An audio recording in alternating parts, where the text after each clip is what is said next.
Assalamualaikum warahmatullahi wabarakatuh. Perkenalkan saya Fatma Junita, NIM 1914080048. Baiklah, saya akan menjelaskan tentang isu-isu pembelajaran.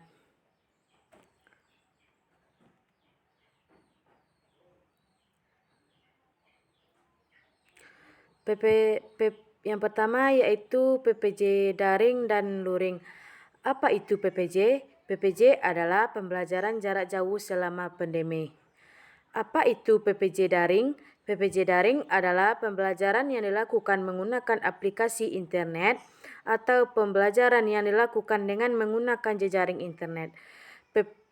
Kendala pembelajaran daring ini yang pertama yaitu misalnya lokasi rumah dan siswa yang jauh dari jangkauan internet. Media pembelajaran yang dominan bersifat menonton sehingga anak didik merasa bosan. Yang ketiga yaitu pelajaran dominan belum interaktif.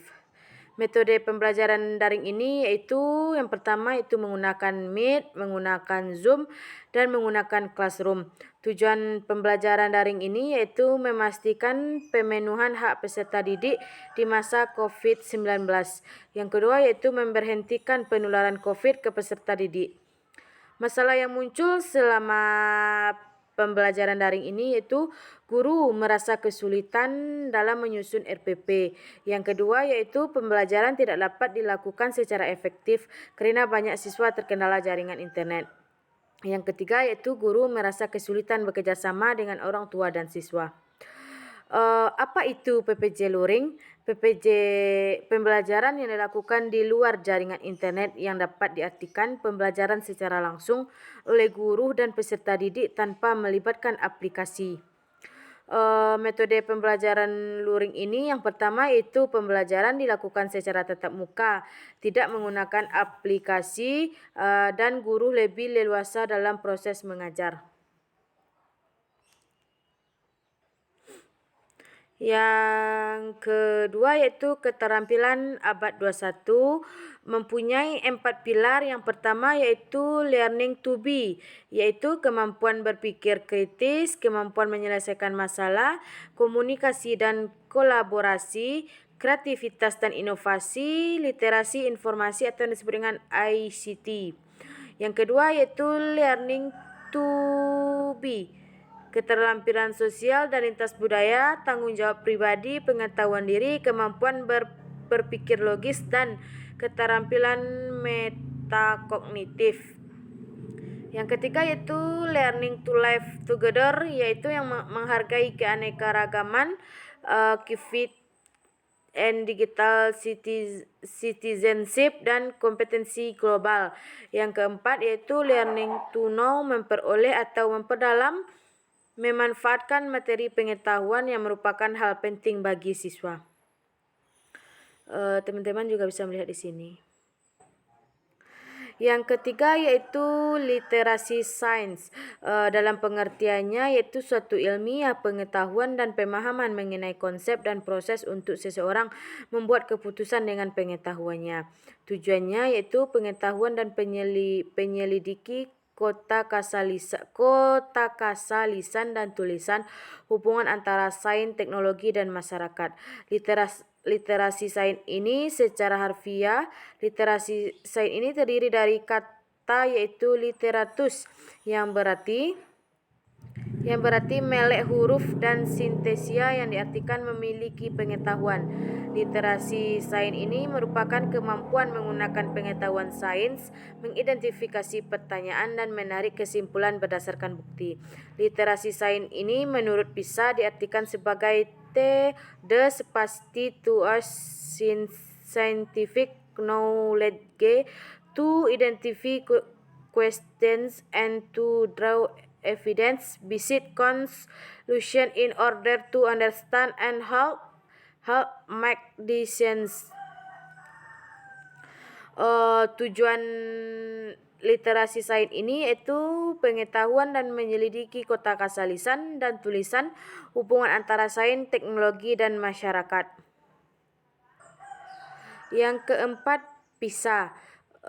Temuan-temuan PISA Yang keempat, PISA. PISA ini merupakan sistem ujian yang diinisiasi oleh Organization for Economic Cooperation and Development atau OECD untuk mengevaluasi sistem pendidikan dari 72 negara di seluruh dunia. Setiap 3 tahun, siswa berusia 15 tahun dipilih secara acak untuk mengikuti tes dari 3 kompetensi dasar, yaitu membaca, matematika, dan sains. PISA ini untuk memahami kelebihan dan kemampuan peserta didik, juga untuk konteks sains, proses sains, sikap, dan konteks aplikasi.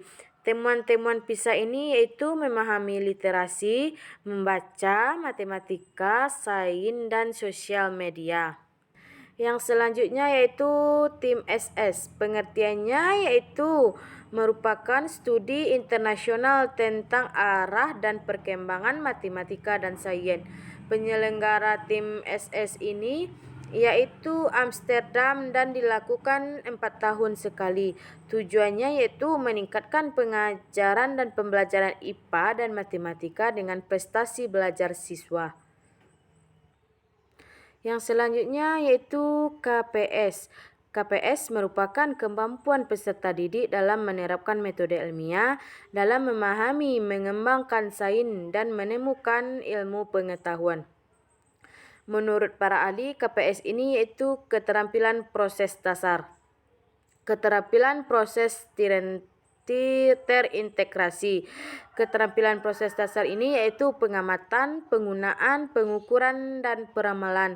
Keterampilan proses terintegrasi ini yaitu mencoba pengeksperimenan, pengontrolan variabel, perumusan hipotesis. Penerapan KPS ini yaitu pada pelaksanaan praktikum fisika dan kalor menunjukkan dasar satu yang dilakukan pada materi. Alat-alat ukur yaitu dikategorikan cukup dengan presentasi 63%. Manfaat KPS ini yaitu ilmu pengetahuan dapat berkembang dengan pendekatan dan keterampilan proses. Penilaian KPS ini merupakan bagian integral yaitu untuk mengukur perkembangan KPS. Selanjutnya yang terakhir yaitu generasi Z, alfa, dan digital. Pengertian generasi Z adalah generasi internet karena selalu berhubungan dengan dunia maya. Tujuan generasi Z ini yaitu cita kebebasan, berperilaku instan, memiliki ambisi yang besar untuk sukses, dan mahir teknologi, suka berkomunikasi dan mengumbar privasi. Generasi yang kedua yaitu generasi digital. Literasi digital diartikan sebagai kecakapan memahami dan menggunakan informasi dari berbagai tipe format sumber yang lebih luas dan mampu ditampilkan melalui komputer. Karakteristik generasi digital ini yaitu yang pertama, menikmati aktivitas dalam lingkungan yang serba online, hubungan pertemanan secara sesegera mungkin mendapatkan informasi, dan berkolaborasi secara berjejaring. Yang ketiga itu pengertian generasi alfa. Generasi alfa ini merupakan generasi yang lahir setelah generasi Z pada tahun 1995 sampai 2009. Kalau generasi alfa ini 2010 sampai 2025.